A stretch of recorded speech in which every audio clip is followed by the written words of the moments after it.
I'm going to start over again. We'll clap one more time. Okay. Welcome. This is a video in the series of Conversations Matter, and we're going to be talking about resistance, protest, and activism. And I have here with me Jacob Ford, who studied ethical design as a designer, comes from a variety of Christian traditions, whose father is a Mennonite youth pastor. Yes, he is. And I believe that informs some of your thinking.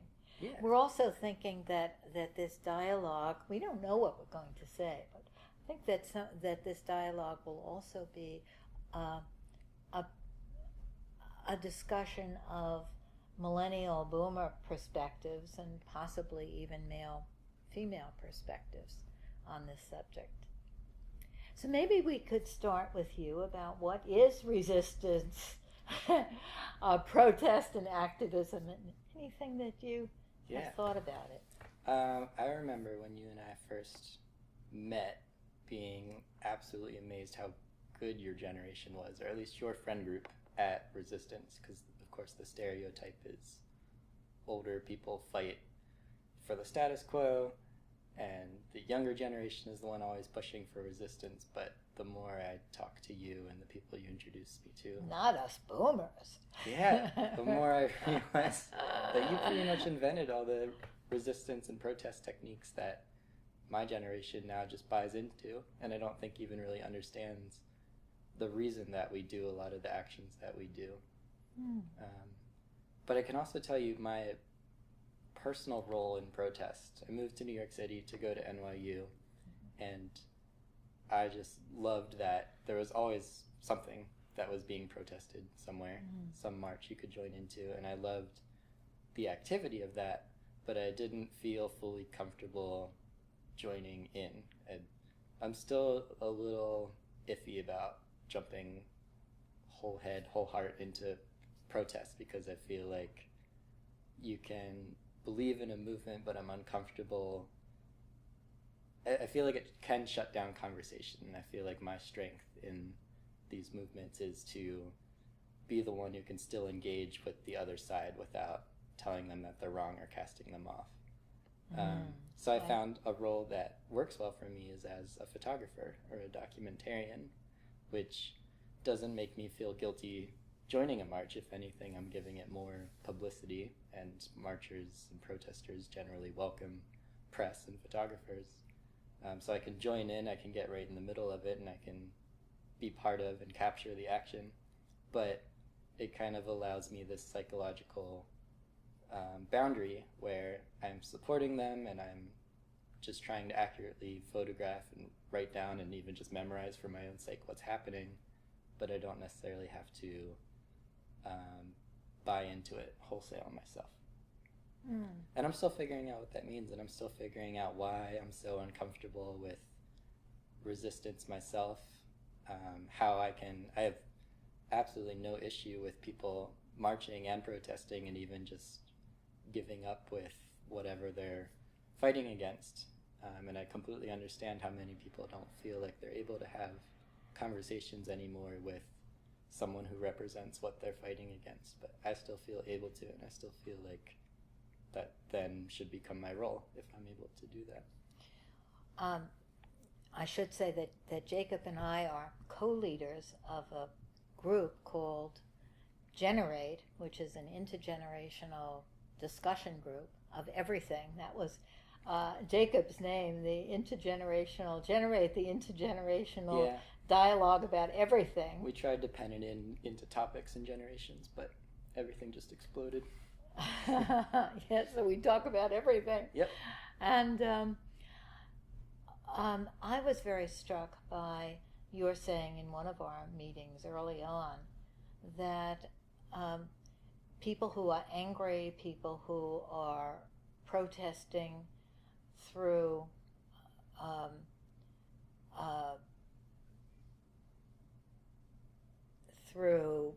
wait, we're going to have to cut that. I'm going to have to say that again because I lost a word. So stop and start again. Just We can end keep it rolling. Oh, okay. You were saying in this meeting that a movement needs everything. Needs the angry people, the active people that are organizing, and it needs the bridge builders. And I love that because it validates both the fighting spirit of many of the people in a protest movement, and also what you're most concerned with is dialogue and building bridges and finding ways of having cross-fertilization in diametrically opposed peoples. Yeah, I think that there should be tension within any movement. There should be dialogue and disagreement and maybe even argument within people who, for the most part, agree and are fighting for the same thing. I guess what I'm struggling to figure out is where you draw that line of what is part of your protest and what's just not. I think a good example of that was the Women's March on Washington that just happened. There were some marchers, including one organizer who supported the march and wanted to be part of it, but she herself represented a pro-life group. So she was for women's rights and she was supporting Hillary during the presidential campaign, but just personally supported pro-life causes. And her organization was initially welcomed into the march and was listed as a coordinating sponsor, but because of a lot of resistance that came up from other marchers, they were eventually kicked out. They were removed from the list of co-sponsors. And just personally, I feel like it was just interesting to watch. I don't really feel like I have a stance or a say in that because this was a conversation for the march organizers to have, but I'm worried that if our first instinct or if the decision continues to be to kick out people who don't align perfectly with what you want, eventually we'll lose support, because now I think she still is very much in support of the march in general, but I just wonder what people like that who are for women's rights but have this one disagreement with the cause, if they'll now feel more welcomed into the opposition, you know? So, well, I certainly would question and be concerned in the same way that you are. I think that many times people's convictions are kind of all in a package, like this issue go together under this flag. right. And if somebody doesn't agree with all these issues, then they must be out. Right. And I think that these issues are very, very complex, and that in times of stress or times when you're really wanting to take action, they can be collapsed into sound bites and into categories and not really thought through. You know, so many people who are very anti-pro-life haven't really dealt with the complexity of that issue for themselves. Right. And what it actually means, and what some of the pro-life people are very concerned about young girls where the first option is abortion, and there are no other solutions for them in society. And it isn't just that they want to take away women's rights. Yeah. But I mean, it's very complicated, and I think what you're saying is that that the idea of just casting somebody out because they disagree on one issue doesn't seem like it will get us where we want to get to. But at the same time, what is a movement if we don't have issues associated with it? We could have a march for women's rights in general or a march against racism, but if we just never mention any specifics or what specific events actually inspired the march, we'll get a lot of people, but we won't get anything done. I think the vast majority of the world would say they're against racism. It's just a lot would say that this specific action or this law isn't actually racist. So I think at a certain point, of course, we also do need to decide what specific things we're marching for or against.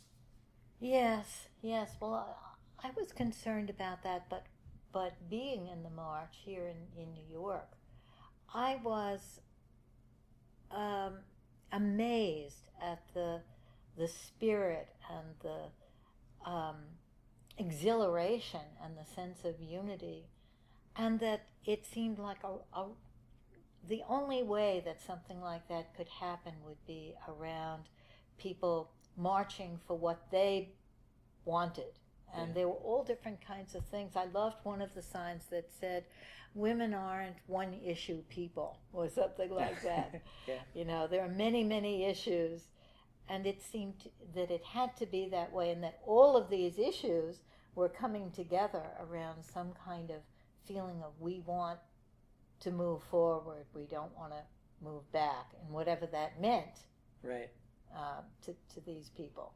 Yeah, I think you're right. I will also say, though, I just read a few, I think 2 or 3 posts on Facebook from some of my friends who live in New York City, most of which are NYU students and who are part of the LGBTQ community, and they said they went to the march but didn't feel like it was representing them, and they walked away, I guess disappointed would be what they were feeling, where of course they support the march over Trump's agenda, but when they tried to join, they just didn't feel like it was fighting very hard for them.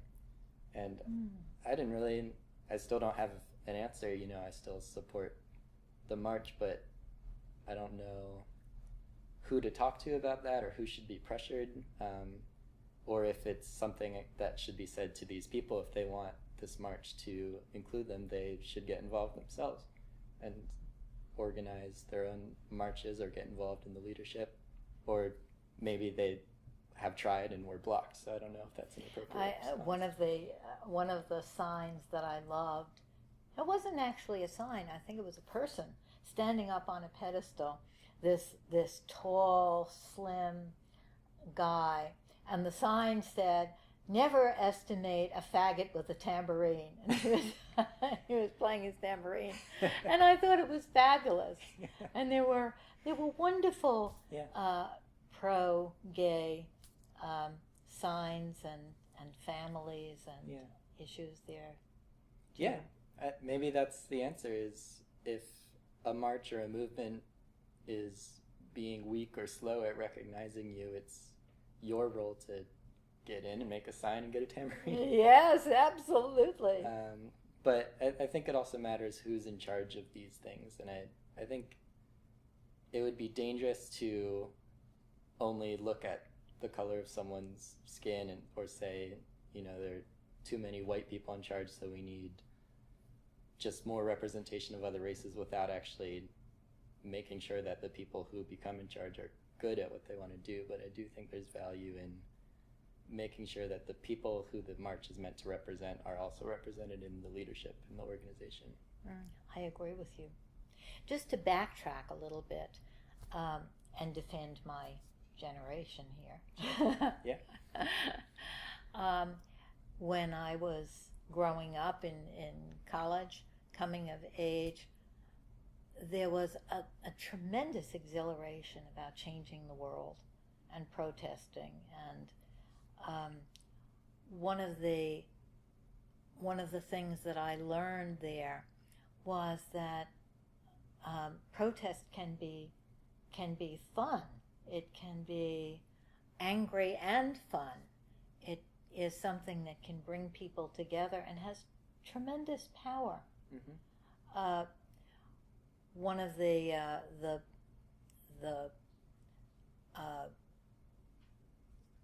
things that people didn't like about the march was that it seemed like it wasn't serious. All of these women wearing these little pussy hats. Right. And, how is that going to do any good? And we have to know what we're marching for, and the hard work of protest is in committees and law building, and my response to that was that to do that hard work, that hard, boring work, you have to be fired up, you have to feel empowered, you can't be demoralized and be expected to work on a committee. Right. And in response to the put down of the pussy hats,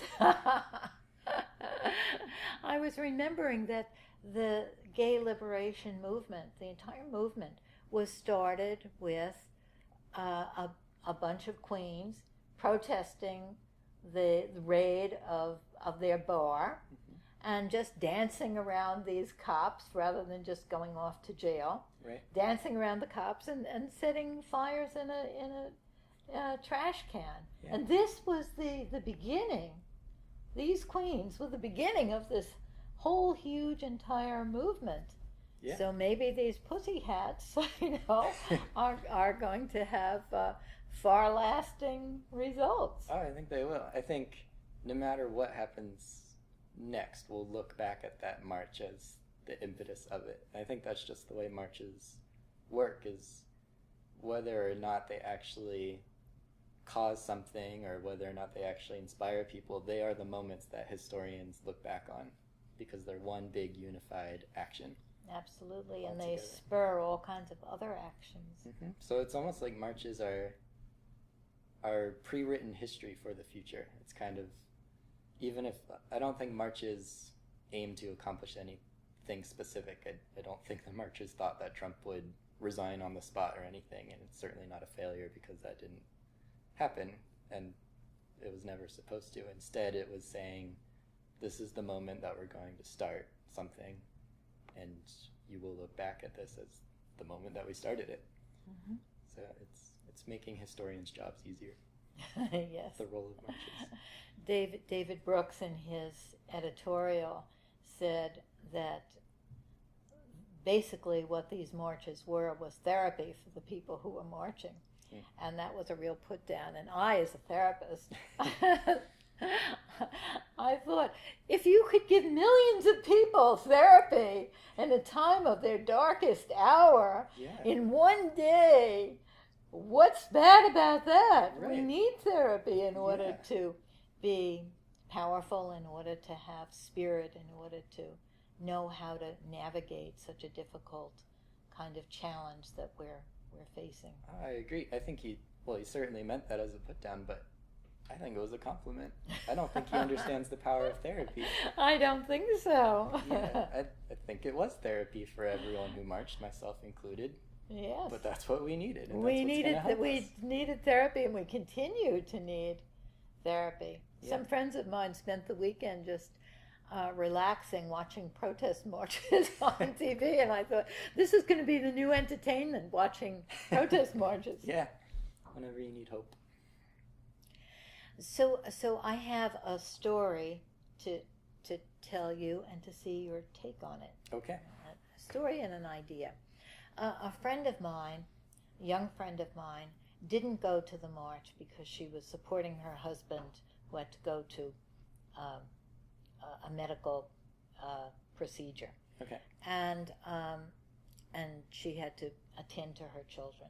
She felt very bad about not going to the march, and she put on Facebook a post about how her local high school had protested the inauguration, and the students in the high school walked out at 12 o'clock when Trump was inaugurated. Excellent. And she was very happy about this. And then a cousin of hers, who's a Trump supporter, wrote in, shame on any parents that would allow their children to walk out of school and break the law and disrespect the presidency. And she wrote back, well, this wasn't any ordinary presidency. This was a very particular case. And then several other people that she knows, she has contact with a lot of Trump supporters, wrote in supporting the fact that she shouldn't be happy about this event that happened, and she withdrew from the conversation, feeling discouraged. And she wrote to this cousin, and she said, you know, it's a complicated situation, and maybe we could talk about it. And the cousin said, well, let's not talk about politics. It will just ruin our relationship, but we can meet for dinner. And so my friend was feeling very discouraged and demoralized, like she hadn't accomplished anything and she couldn't do anything. And her husband has a close friend who wanted to go out with them, who is also a Trump supporter and very ashamed of a relationship that he has with a black woman. And my response that sort of came to me is, you know, I envy in a way all of her contact with people that she disagrees with. That was my response too. Yeah, that she could have that contact. And that I thought that it was easy to go to a march with people who are celebrating their determination to live their values, but to have to reach out to people that you disagree with, and is like being on the front lines. I said, you're a hero. You should be so proud of yourself for doing that. And she said, but it didn't come to anything. Yeah. And I said, but dialogue isn't always verbal. It's not always about the issues. Dialogue can be in your living, in your actions, in your reaching out. And just going to have dinner with your cousin is important. Or going out with this man who's ashamed of dating the black woman and just making her really at home and feeling connected, right, is part of the dialogue. And then I thought of this, which is what I wanted to run by you, that I think often dialogue about issues can't happen when people are too polarized. But what needs to happen first is desegregation.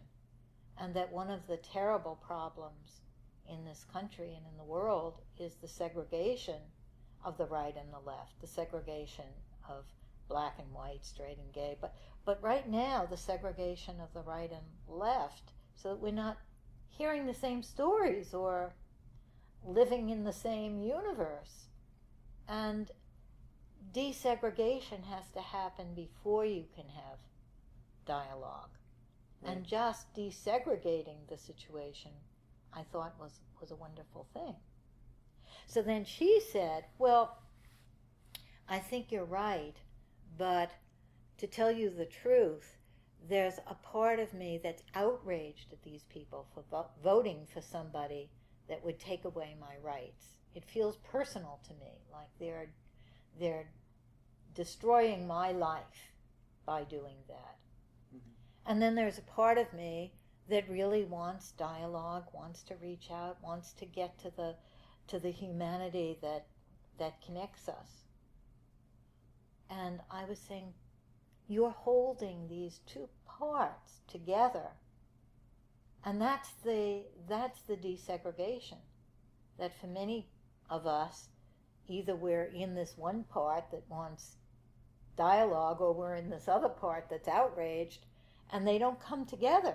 We can't hold them at the same time. So the desegregation has to happen within us, and then I think it has to happen between us.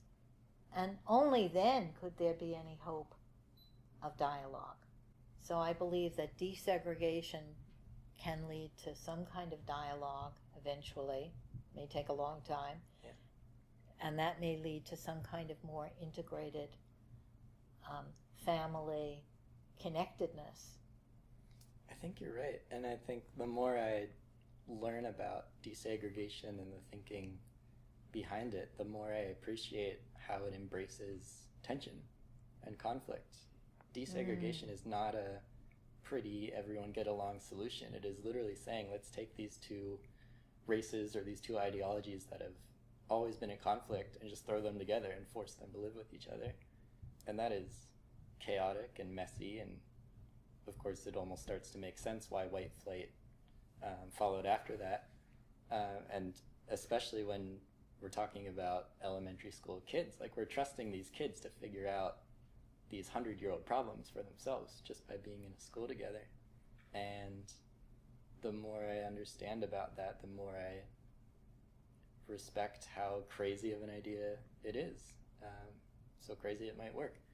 This idea that, yeah, if we just get people together, even though they're kids, even though they might not totally understand why these conflicts exist, well, that almost becomes the benefit, is by not understanding why they should be in conflict with someone, you might start to appreciate them more. So yeah, I think ironically now the segregation is on ideologies over whether segregation should exist. You know, our first instinct is to group up into our team of people who think alike and oppose something, and I think that's necessary, and we need to know what we oppose, but we're not going to get very far if we immediately make everyone who voted for Trump feel like they need to oppose us, you know. And I think we could learn from our own mistakes, where in the wake of Obama's election, the Tea Party emerged in a kind of similar fashion as our resistance is emerging now, as this ragtag group of people initially that grew and grew into kind of this movement of the Rust Belt. And at first we made fun of it, or thought it was silly, or thought, oh, this is just a bunch of white people angry that a black person is in charge. But we didn't engage with it, you know, rather than let our fears and our concerns about it motivate us to actually talk to them and to figure out what they want and what they need and what they're afraid of. We immediately found a reason to oppose it. And of course it ended up growing, and I think in a way it led to what we have now. So I think we now have the responsibility to make our protests, to say what we're against, but also make room for the people who we're trying to convince. You know, we can have the loudest and most organized protests in the world, but in 4 years there's going to be another election, and if we don't convince some of the people who voted for Trump or who didn't vote to vote on the side of progress, then we're going to be right back here again. So we're going to need to talk to some people and change some minds. Yeah. I think for me, the idea of changing some minds is a little bit too optimistic. Sure, okay. I don't think after many attempts at changing people's minds that works well in my experience. But the idea of living with and connecting with people that I disagree with about something, and not necessarily confronting that thing all the time, but finding out who the person is more deeply and who I am more deeply, and how we can communicate, how we're living together in some way, is often the first step. And then the idea of changing somebody's mind, I think, needs to be about the change being in me too. That it's changing. If it's not changing both of us, then it's not changing anybody. Yeah. That to have real dialogue means that I have to be willing to be changed. I have to be willing to be complexified. I have to be willing to see what I'm blind to. I think you caught some of my Christian background. Yes. I'm Mennonite now, or more recently a Mennonite, but before that I was part of a Brethren in Christ church, and there's just a lot of emphasis on talking to your friends about Christianity and trying to convert them. And I remember even back then it made me uncomfortable, and I felt like I didn't feel like you could try to convert someone if you weren't also opening yourself up to listening to them. It just felt like the whole presumption that I was right was flawed, and that's now what I believe. So yeah, I think you're right, and I think the fact that that's where my mind went is also me kind of catching myself in wondering what is the purpose of protest. You know, it's how do you fight for something but also embrace where someone else is at who doesn't agree with what you're fighting for. Yeah, I love that question. And maybe we could just end with that question. Sure. How do you wholeheartedly fight for something that you believe in and at the same time make room for people who are disagreeing and fighting for the opposite? Yes. It's a big question, but I think it's a question that we have to get our minds around now, that there's no easy answer to that, but we can't ignore that question anymore. Right. I think you're right. Cut. How long were we?